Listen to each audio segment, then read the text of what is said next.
Okay, again, welcome everyone to the first of this monthly series of workshops specifically for tourism and tourism marketing. My name is Arman Rousta. I'm the founder of Blueliner Marketing. We're a 2-decade-old plus agency, full service consulting and marketing, digital tech, whatever words you want to put in front of it.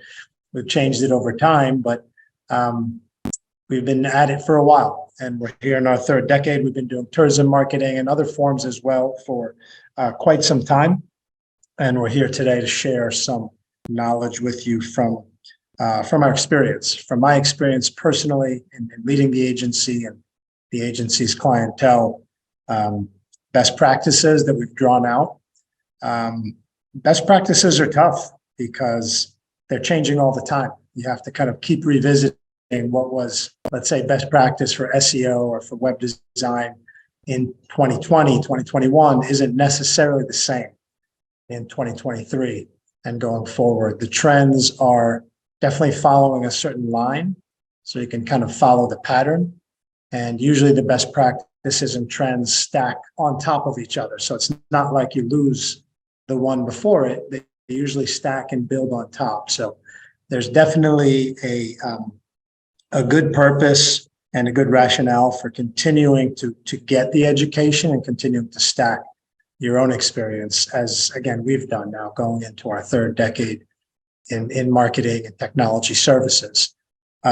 Tourism is always one of my favorite fields to work in, maybe my favorite, as I've talked about in different podcasts and places, for the really just for the joy of it, for the product, for the actual experience, whether you're there in a destination, in a particular new country or new place, on an adventure, preferably actually having the experience. But even when you're doing marketing for those experiences, you kind of have to get into that imaginative mental space and into those emotions that you had when you were, walking on that beach or having that experience. So it's a very visual and kind of visceral industry, and the marketing kind of carries that essence as well. So let me share a deck with you all to kind of walk through what we're calling here the art and science of tourism marketing. I know as we advertised and discussed this monthly workshop series, we talked about how to conduct an audit, a 7 pillars audit. So we will get into a little bit today what 7 pillars is, how it's worked for us, how it's worked for different tourism companies, hotels, airlines, departments of tourism, etc. And but really kind of in the title here, the art and the science, I think is a good balance, because marketing is science. It's quantitative, it's measurable. There's particular steps that if you take them and repeat them, they generally produce very specific results if they're done well. And that's the scientific part of it. The art is that more qualitative part. It's a little less tangible, right? It's like a brand. It's a logo. It's a picture, right? You can do an A/B test and measure which picture elicited a better click-through rate. And that's where you bring the science in. But the art is working with your brand people, working with the creatives, and really just kind of getting into the essence and the real quality of a message and how it makes people feel. It's not always easy to measure that, although the tools are getting better and better at measuring people's reactions and their emotional states, which is very interesting. So we're going to kind of keep that balance in mind today as we go through this deck and a couple of other pieces of information that I want to share with you. A couple of tools. What I'd really like everyone to leave with today is some extra tools that you can add to your bag, right? To your toolkit. Whatever level of experience you have and that you're coming into this with as a marketer, as a business owner, entrepreneur, or even as a traveler, just as a consumer. I think we can't keep talking about tourism just from a business point of view without understanding that it's really all about the customers and the people at the end of the day that are having the experiences. So while we won't do this today in this workshop series, and we're going to be doing one a month. We're going to put different hats on, and I don't really know what we'll do in July yet, but potentially in either July or August or over the next 2 or 3, we'll put our traveler hat on and just look at the whole industry, not from an industry point of view, but from a, family looking to go on a vacation or a group of friends looking to, take a random experience and adventure somewhere. And what are their considerations? What's their mentality? What's their mindset? Of course, as marketers, we're always trying to build those personas and think through that lens, but we need to go further than that. We need to be those people. All of us love to travel and experience as well. And that's something we would want to explore. Our background as an agency, Blueliner, again, 2+ decades old in this industry, specifically having various case studies and success stories, which I'll share briefly. Tourism ROI marketing will cover different components of the 7 pillars ecosystem and framework and best practices. And then we'll have some discussions. And this is where I think some questions may come up, in the Q&A or during the course of the meeting about, yes, as an agency, we can work for you. We've worked with a number of different brands, hotels, et cetera. But it's not always about that. It's about also how well educated are the people in-house. Can we do some education and training so that the people working in a company, maybe you're founding or starting a tourism venture for the first time and you don't have background in that industry, or even if you do, what level of education, what level of all the tasks that need to be done to run a successful operation can you do in-house? So I'm very interested in that question of in-house versus agency. And I think there's different viable case studies that can go either way. There's different cases, let's say, where it can be one way or another, or usually some kind of combination, right? And we'll talk a little bit about different marketing packages and a certification program that we have also available for people that want to go deeper into this type of marketing education. All right, that's a lot to cover. So let's dive in a little bit more. Without going too deep, just as an example and a framework for the background for Blueliner, we've worked for different governments and departments of tourism, most notably the Cayman Islands DOT. 7 years. Actually, that went on to, that's a bit of a dated slide. That's actually 10 years as agency record for SEO, search engine optimization. We've also done extensive 7 pillars of digital marketing training and been a partner to the DOT there for a number of years, over a decade.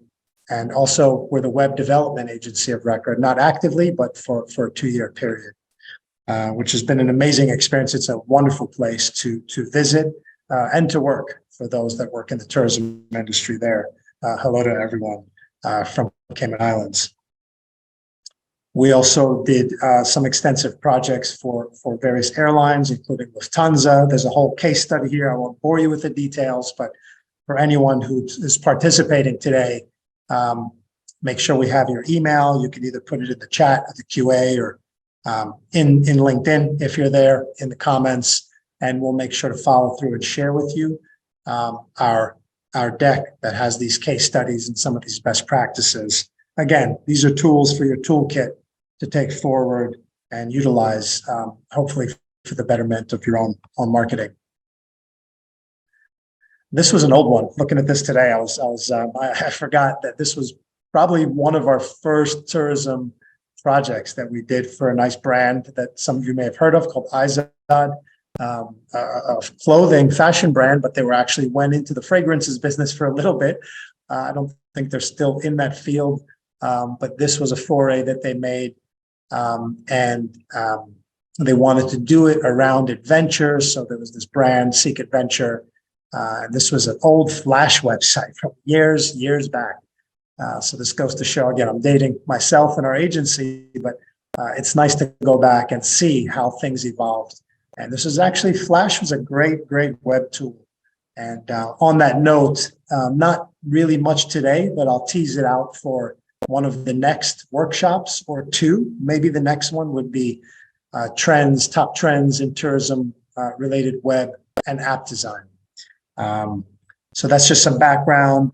Again, what is Seven Pillars? It's a framework. It's a framework, a map for learning strategy, execution of the entire universe of digital marketing tactics and techniques. It's funny, that word digital, I would even change it right now into integrated, right? Because digital marketing is one component, and then there's traditional, and those are working together more and more seamlessly nowadays. The reason we started with the digital marketing framework and really highlighted that by writing books and doing courses was because as Blueliner, we were one of the first digital agencies, digital-centric agencies back in 2000 through 2005, which was a time when you had to convince people that they even needed digital marketing or what it was, or that they needed to build a website. So we were very strong on digital, only as a bridge to try to help all the traditional-minded marketing tactics and practitioners add this skill set, right? But now that we have it in our vernacular and everyone understands how important it is, I think it's a good time to kind of just talk about marketing in general. We know digital is going to be infused in it. And on that note, when you take the 7 pillars of digital, 7 pillars of traditional, and then kind of merge them in together, you have what we've landed on is these kind of 12 overall pillars of let's just call it marketing. Let's just even strike that word integrated. These are the 12 pillars of marketing. And we could spend a whole workshop on each one. There's a lot of experts in each particular domain and discipline, but the best advice I can give any young or old marketer, it's always easier to give advice to the younger folks because they're more open to learn. Whereas our whole history is in, let's say, PR, right, which is one of these pillars here, it's not always easy to kind of open up to social media and newer forms, but we all have to do that. I'm not a young guy anymore either. It's like I have to keep reinventing myself in order to make sure our message and our skill sets, my skill sets are relevant. So the main point I want to make here is the holistic approach. And regardless of which area or 2 or 3 you might have more of an interest in, or you might be more of an expert in, have a background in, you have to respect the whole framework and always try to take a holistic approach. Take your pillars and put them like in the middle of a circle. And literally you can do this with graphics like the ones we're sharing here. Put all the pillars around and ask yourself, okay, how does the things I'm working on, how does this SEO strategy, for example, search, pillar 3 there on the digital side, how does it relate to all the others? And those are very good exercises to do, and it could open up marketing opportunities.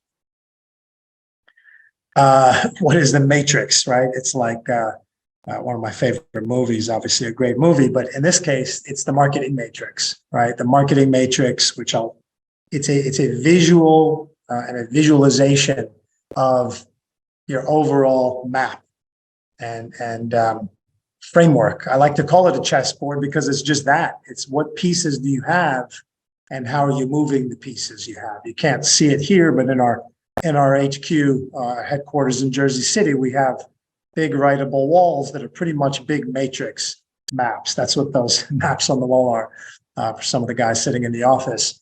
And it's a great way to visualize not just a marketing strategy, it's really like a business strategy, a vision for your venture or whatever it is you're working on. You can really even take this model into your life in a way on a personal level, but that's for a different workshop, probably something with another brand we're involved in, one of our clients and partners, TimeBug, which is more about how you map and framework your life. But in this case, how do you map and framework these 5 items we see here? Who's the team? Who's involved? And what are their profiles? What are their backgrounds, right? If we're working on, let's say, a launch of a new hotel, let's say, who's in the team? Is it just the founders? Is it bed and breakfast? Is it, do we have a staff yet? And what are their capabilities, right? It's a very important question, right? For both in-house and if you get agencies involved as well.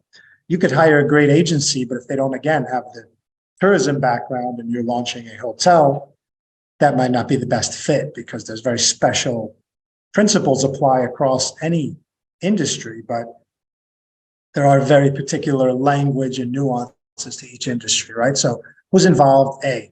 B, who's the leadership? Who's in charge?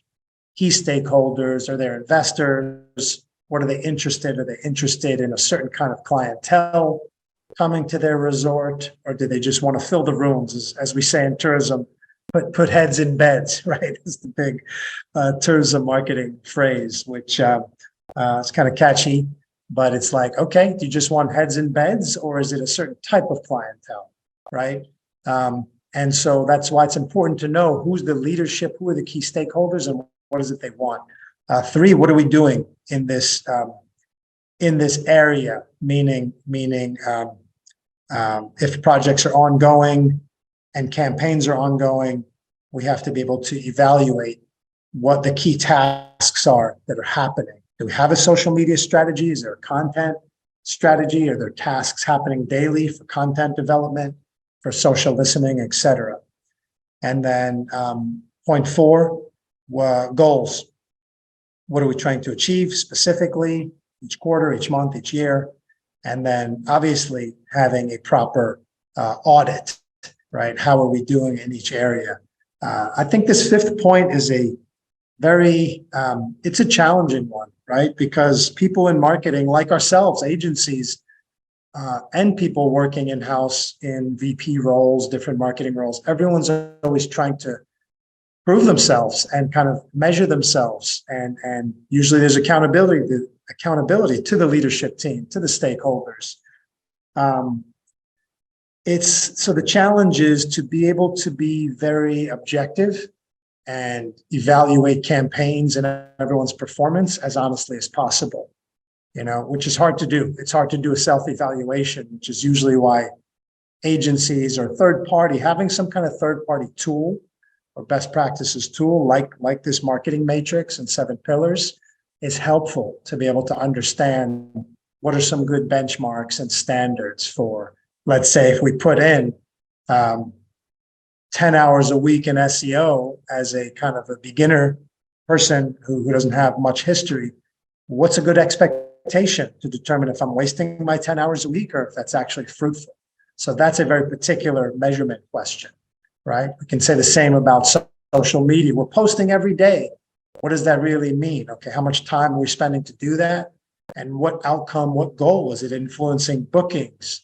Is it helping us get better reviews? That kind of thing. So all these things, again, this is part of the science, part of this matrix, part of this framework to be able to measure that. And that's something that I know there's a lot of marketers and just people in general working in these fields that are less quantitative oriented and that are more just want to go by feel and just kind of get done what's on their plate with a simple task list every day. And that's great. That's the most important thing, is to kind of like know what the priorities are and to work on them and just get stuff done. But to close the loop on that, there ought to be some periodic measurement, even if it's not daily. It's like once a month, hey, we've been doing all this stuff. How's it going? Do we need to pivot, change directions, et cetera? So that's what the matrix helps us do. And I'm going to demonstrate here a little bit about how that works. Again, this would be like a full day workshop with a whole marketing department to actually take us through a very specific case. And this is something we actually do as an agency for companies that that need and would like that kind of feedback. We used to actually call this the 49er matrix because it's a 7x7 grid, but we've kind of changed the language, evolved it into just generally calling it the marketing matrix. And here, what you would see here, without diving into all the details, is 7 pillars. You see here P1 through P7 across the top. And what you see here in these different faces is just, who's in charge, right? So these could just be little avatars or thumbnails of the people in your company and in different roles, and who's in charge of, let's say, pillar 1, content, pillar 2, design, branding, pillar 3, SEO, pillar 4, media, paid online media, PPC, all of that. Pillar 5, CRM, customer relationship management. Pillar 6, social media. Pillar 7, mobile, right? So who's in charge and how are we doing in each area? So imagine just once a month you sat down as a team and just came up with a simple, the person in charge could give their own evaluation. CEO or whoever's in charge of the company could do so. Or if you're working with an agency, they can also help you do that and say things like, hey, you got a red dot there. Hey, we haven't done any content. We haven't done any blogs. What happened to our editorial calendar? Maybe we don't even have one, right? And that's where you can start putting different color codes or different ratings, either 1 to 5, or in this case, we use green for like we're on point, meeting or exceeding our goals. Yellow kind of in the middle, red kind of not going too well. And sometimes we use gray as well for basically meaning we haven't even thought about that. We haven't started, we haven't thought about it. So we can't really give ourselves or that aspect, that pillar, a negative grade. It's just hasn't been in our awareness, right? So it shows the value of having some of these different visual matrix views to just even know where you have awareness, where you're putting effort in. And then you could determine if that effort is fruitful or not based on some predetermined or ongoing refined metrics or KPIs. And this is what we call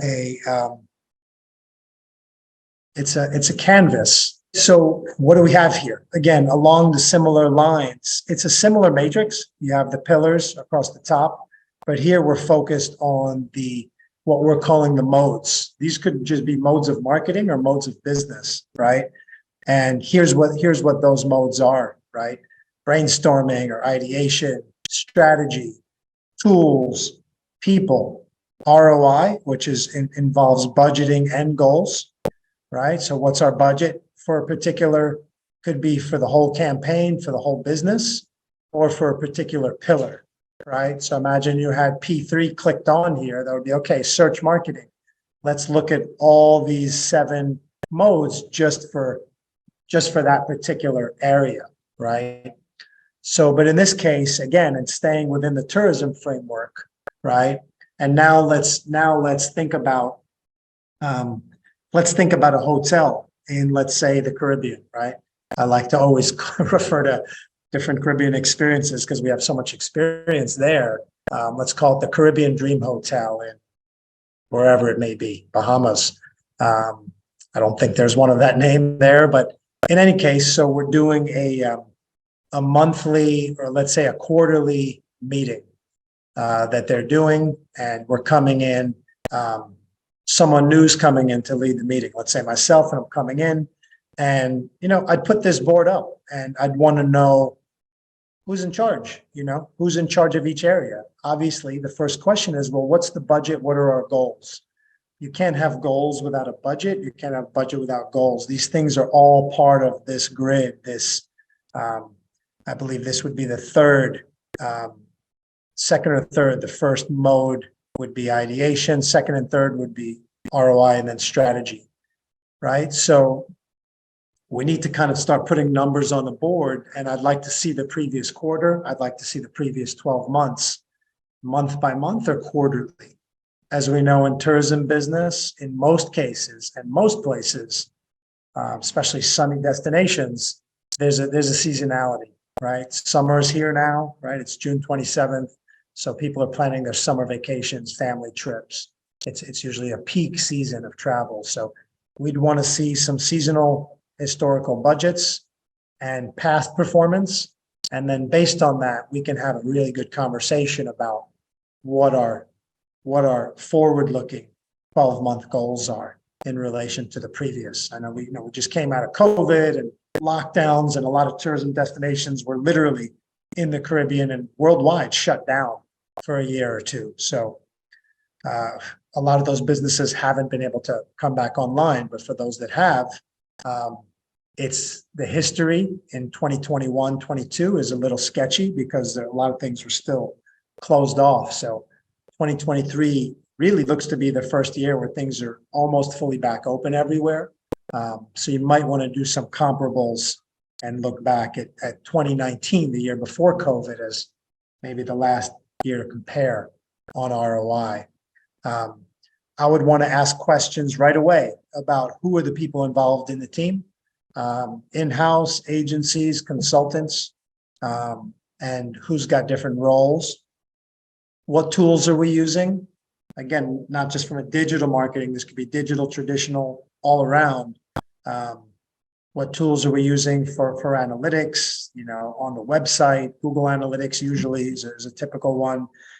Any SEO special tools we're using to measure keywords and performance, tools like Bright Edge or Conductor, or there's so many. Are we getting the most juice out of those tools? What's our CRM? Is it HubSpot? Is it Salesforce? Is it something else? Even website, right? What's the content management system? There's a lot of those conversations we're having in-house nowadays. Is it Wix? Is it WordPress? Some of our technical side team members are doing a lot more in React and proposing much more highly functional types of websites there, like React Native as a technology platform. What are the pros and cons of that? So we can have literally either a 1-2 hour meeting or a whole day workshop just on laying out on the board and literally writing into these different boxes or in some side notes who's in charge of different areas and how are we doing in the different areas. And if there's some new strategic ideas, we can start jotting those down, and then also evaluating analytics and how are we doing on the execution side. Right, so that's one slide, and another one here would be taking a pillars view. That was more of a modes view, right, down the vertical axis. Now we're going across horizontally. We look at the 7 pillars, right? And again, who's in charge of each area? How are we doing in each area? What are our goals in each area, right? So for an example, for search, and this would be a little bit more organic search, which is changing vastly. And we'll talk about that a little bit today on things like AI and automation and how that's changing the world of content and search. I do think that welcomes or invites us to probably a full-scale workshop just on that topic. But for now, what I would ask quickly, if I was coming into a new situation, would be, okay, well, how are we performing? What percentage of our website traffic and bookings and actual booking revenue from the past 12 months has actually come from organic search, right? These 3 pillars across the top, search, paid media, and social, are pretty much the 3 revenue generators. These are the 3 that are really at the top of the funnel. I think that's probably why we put them in this visual at the top. Yeah, I would want to know the percentage of traffic and revenue coming from all these 3 areas, but particularly in search, I'd want to know which keywords are really the drivers, which geographies, like if, again, we're this Bahamas hotel, usually Caribbean gets a lot from the Northeast and the East Coast, more so than West Coast travelers because it's a longer trip. But I want to see that. I want to see how that manifests in the data, in the actual analytics and report here. And then I want to see what our keyword positions are for some of the top keywords that we might want to be found for that maybe we're not doing as well for. If we're a couples resort, for example, okay, how are we doing for couples resorts, for honeymoon travel, keyword sets like that? We group that keyword set related to couples and we'll see how are we doing there, how much of those keywords have driven us traffic and actual revenue. Then, of course, we would want to look at competitors. We know who our competitors are. Most of these islands, most tourism venues and businesses know who their top people are in their field. And as an agency, we hear this all the time. It's like the things that keep them up at night. And then they're almost obsessive sometimes over how their competitors are doing. Understandable. So how do we help you compete and win, or at least have your fair share in your respective market? In order to do that, we've got to analyze. We've got to see who's doing well. It's in this case, in search, who's showing up at the top of the search results and why. And then we go in and analyze their content, their web pages, their social media to see what's really driving, because a lot of times social actually will drive success. All these three work together. These three pillars are really in lockstep. Really, I'd say all seven. It's the holistic model, right? You can't have good search without good content, right? That's why it's kind of like building blocks here, the way these designs work. These aren't perfect designs. These are really like my sketches. We have Edward and a team of designers that creates more professional icons and graphics, and we have all of those are in our book, 7 Pillars of Digital Marketing, and you can find those on the website there on both Blueliner.io and 7pillarsdigital.com. But I like to get my chicken scratch going and create these visuals as well, because it's part of the map, right? And all these 7 have to work very closely together. Now let's move over to pillar 2, and I won't go through all 7 because again, we're not going to have time to dig in that deep to each one today. But in some follow-up workshops, I promise we'll open up, Google AdWords and the search engine marketing optimization tools and analytics, and we'll drill in. And if anyone is willing to share their own analytics or their own websites and have us go through, we'll actually do some audits, live audits on websites and campaigns themselves. But on the media side, it's really some simple questions. It goes back to that budgeting slide we looked at. What's the budget? How's it being spent? And how well is that being received, right? Across, let's say, Facebook and Google and Instagram and all the different places you can, TripAdvisor, right? That we can spend money to get attention and draw revenue, and to evaluate each one of those. And sometimes I find clients would generally throw out, the baby with the bathwater, in a sense of saying, oh, well, Facebook doesn't work for us, or no, AdWords didn't work. We tried that last year. Well, did you try it? I mean, maybe you put some budget in for, how long did you try it for? A month, 2 months, 3 months? Is that a long enough period of time to really measure results? Usually not. I'd say it could be if it's done really well, really professionally, but it could have been done by someone who wasn't committed, maybe didn't have the background in tourism marketing or in specifically on the ground knowledge in the Bahamas of the competitors and how the Dream Hotel differentiates itself because it has an indoor outdoor pool or an infinity pool or 24-hour gym, right? The kind of things people might look for when they're traveling. And that person was hired as a consultant to come in, and they never even visited the hotel. It's a mistake I've made, and I'm ashamed to say, like, some of the best destinations we represented, because they weren't next door, were hard to get to, and I didn't make the time to travel there. I regret it for not having the travel experience, but also, it really takes away from your ability to really effectively market and represent that product. So yeah, we'd want to look at the media, look at the channels, and maybe look at them with a fresh lens and say, well, could we revisit this if there's a budget and do a more thorough or maybe a more effective creative campaign to see if we could revive a channel that we might have dismissed in the past. And same goes for social media. Again, social has both organic and a paid component, and they're both important. They're both extremely important. So I will leave it at that for now. Again, there's a Word document that can be shared along with the deck for those that are interested. And let's go back to the deck.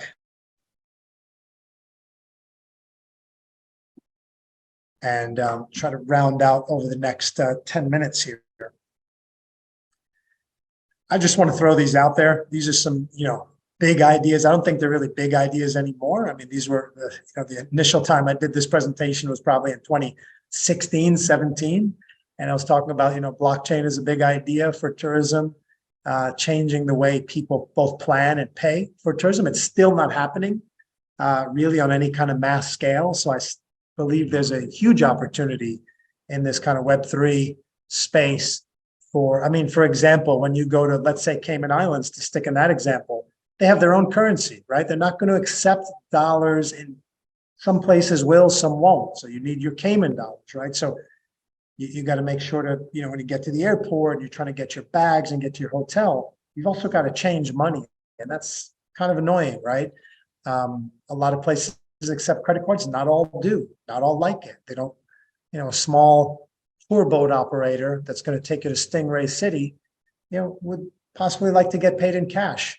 So do you have the local currency or not? So that's where I think that currency opportunity comes in for blockchain and cryptocurrency. So far, I haven't seen anyone solve it too effectively yet. We may be working on some ideas, but again, that's a topic for another day. And then the second part, dynamic content. Again, I've been talking about this for a long time. Some people are doing it better than others. Obviously, drones and drone cameras are getting higher quality, easier to operate. You don't need to hire a big company to do this. You could make your own investment if you have someone kind of techie and effective in-house at like editing videos and things like that, which is a not an easy skill set, but it's more accessible, let's say, nowadays.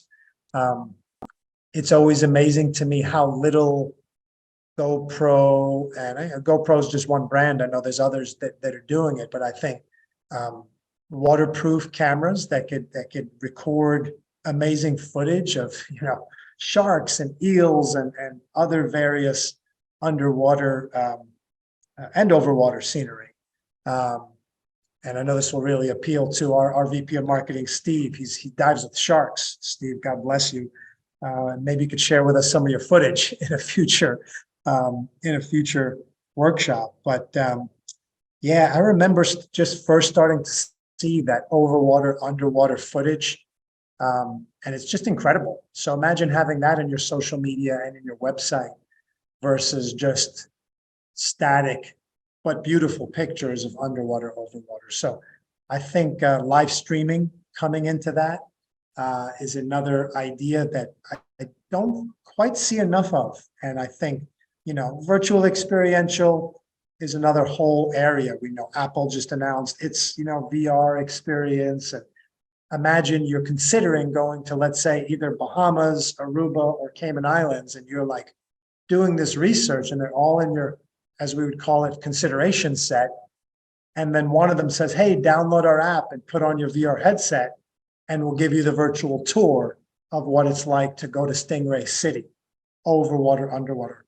That's a pretty interesting idea. Not that the virtual experience is going to replace my actual travel and vacation experience, but as someone that hasn't left my living room yet, considering this, I might be very interested in that, to have that virtual AR, VR experience, right? Or, oh no, hey, they've got a live stream coming up today, and it's going to be being on that tour boat, with a tour guide for 30 minutes.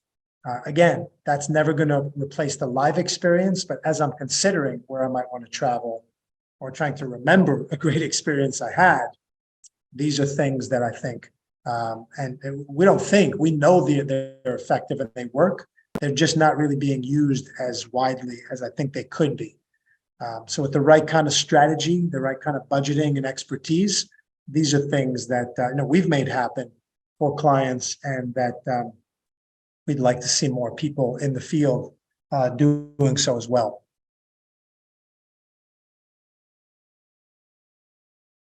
Very quick on CRM, which is Pillar 5, which has always had a lot of marketing automation options and opportunities in terms of how people engage your website, and then sign up for different SMS or email content.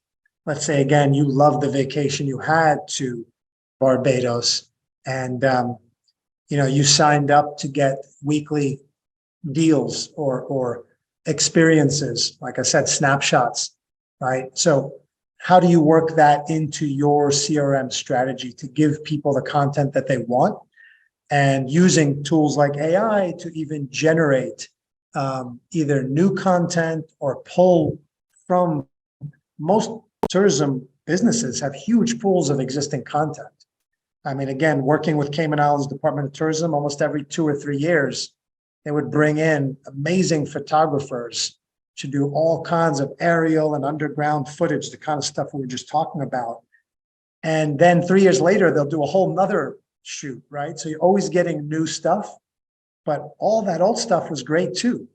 So what happens with all those archives? These are some of the ways we can use AI on websites, in different CRM strategies to pull and find relevant content. Again, sharks underwater. You just use different keywords and the AI finds it because it knows that Steve, is a shark diver and actually wants to see sharks when he goes diving in the Caribbean, not trying to avoid them. So as an example, versus stingrays versus a different kind of experience in the rainforest. So based on different tags and personas and keywords, AI and marketing automation are some of the tools that we can really use effectively. And to be effective, you need people that have expertise in the tools that can map into your CRM and your marketing to be relevant, to make sure people are seeing the relevant messaging at the right times. While they're right in the middle of that consideration set between 3 destinations or 3 hotels, that's when you'd like for them to make sure your marketing and message is in front of them. And that's where AI and marketing automation, if it's architected the right way, someone's got to script it the right way. It's not going to solve the problem by itself.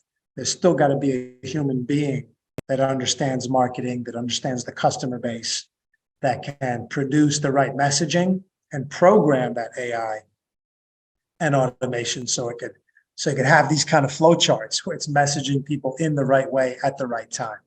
I'll just quickly work through an example of how, when you're considering adding different budget to different pillars, different areas of your marketing, these are the kind of conversations you want to have. If you're adding a $3,000 budget for content marketing, what would we get for that, right?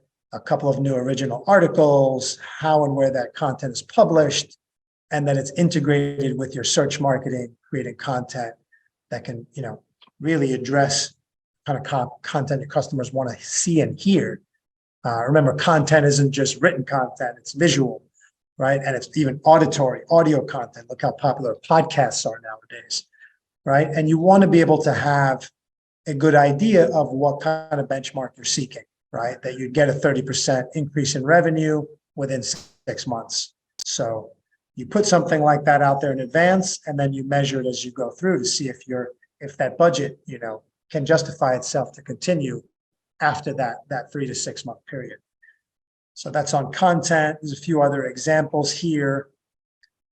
This one on web design and what kind of potential boost you can get by improving your website, especially your mobile design.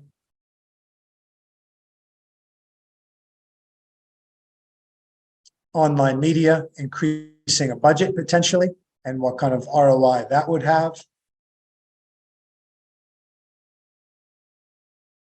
And again, CRM, similar to what we just discussed, creating different personas, different segments, and really targeting people with the kind of messaging and offers that they would be interested in hearing.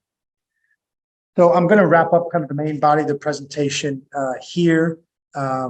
Again, feel free to follow up with myself. You have my email there, as well as Steve, who's been doing a lot of posting out on social media. It's Steve at elabsventures.com.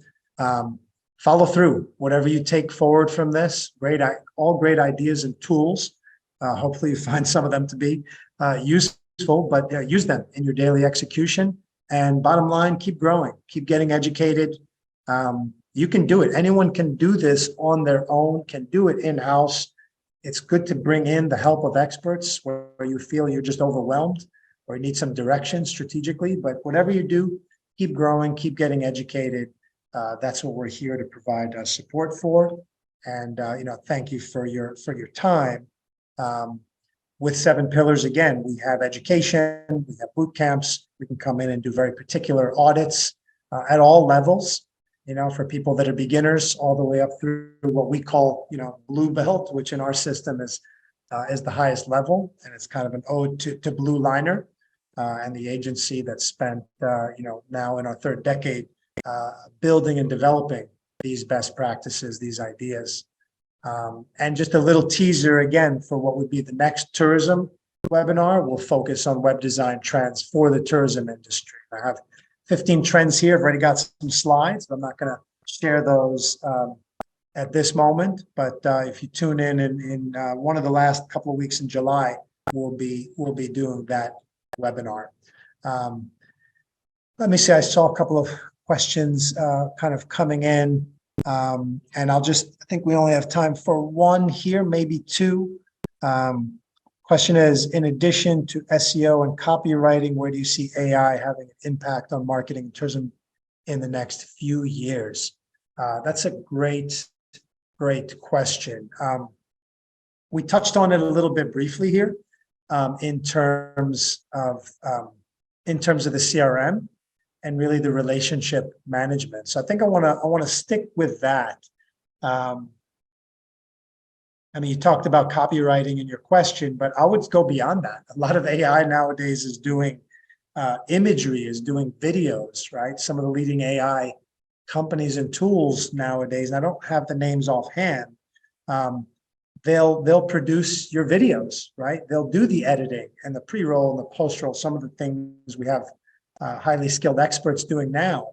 And the AI could give you that professional grade looking video content, even bringing music in and things like that. As we know, tourism is a very emotional, visceral industry, right?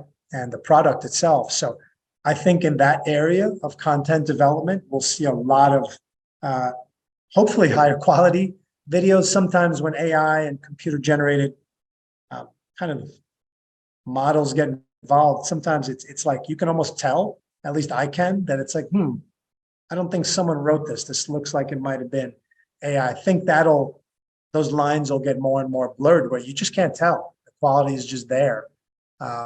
We'll see. I think that's TBD, but it looks like these tools for again, more professional grade video and content production are coming to the fore even now.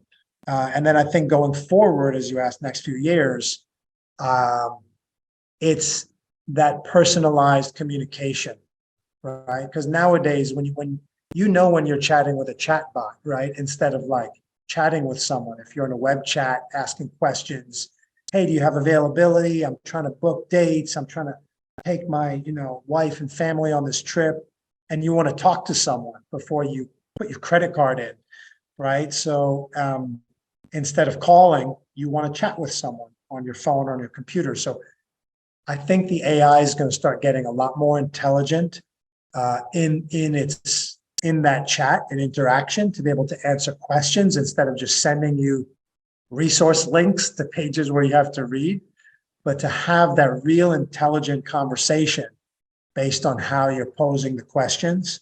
And that's going to be interesting to see, right? And I think that'll apply not just to tourism, but just all customer service. Imagine you have questions about your cell phone bill, and everyone's got those frustrations calling their cell phone company or their cable company, trying to cancel their account or change their plan.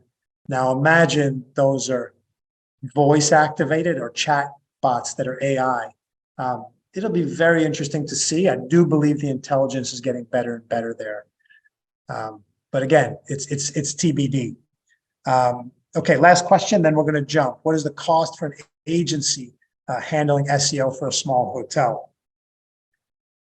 Great question. It really can vary. I would say, I'll speak from our experience and what we know for kind of, let's say boutique agencies, because you could pay a big hotel if you're the Sandals and you've got, a bigger footprint if you've got 10,000 rooms, right? But your question is about a small hotel, so we'll keep to that.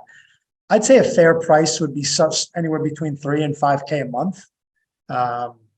The number could go up depending on the specialty area or whatnot, or the price level.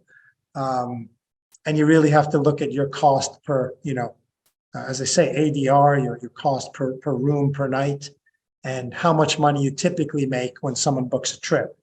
It's 5 nights on average, so we're going to make about $2,000, whatever it may be. So it's worth it, for us to spend $500 to acquire that new customer. And so you back all that in, but somewhere between $3,000 and $5,000 would be fair. And I think you got to give an agency or anyone, it could be an individual you hire, right? Or even a staff person. It's very hard to do that. I think an agency is a better bet, in all honesty, but I think that's 3 to 5K. You're looking at 6 months, but you want to start seeing some signs and some results at least after the first third or fourth month. And yeah, you want to make sure. I would challenge that agency or that person or whoever it is. A lot of people say, oh, no, we can't guarantee results. We can't guarantee the first place or first page listings. And it's true. I mean, it's just like someone managing your money. They can't guarantee you an exact return, but they should, from historical experience, be able to give a good estimate there. And we should be able to look at your portfolio of traffic and your revenue and say, you know what, a good benchmark is within 6 months, we think we could generate an additional 250K worth of revenue through organic, right? Period, right? So come up with some firm numbers. I would challenge the agency to be the one to propose those numbers. And if they backpedal or don't want to commit to a benchmark, I'd look towards another direction, because marketing is all about accountability, and being in an agency business is absolutely about accountability. And you need to be able to justify the cost of what you're bringing to the table. And there could be different reasons why you perform or don't perform. Sometimes it's collective, because an agency actually has to depend on you, the customer, if you're the hotel, on content, because you told me you'd be providing image pictures and copy and testimonials from your customers, because I'm not on island.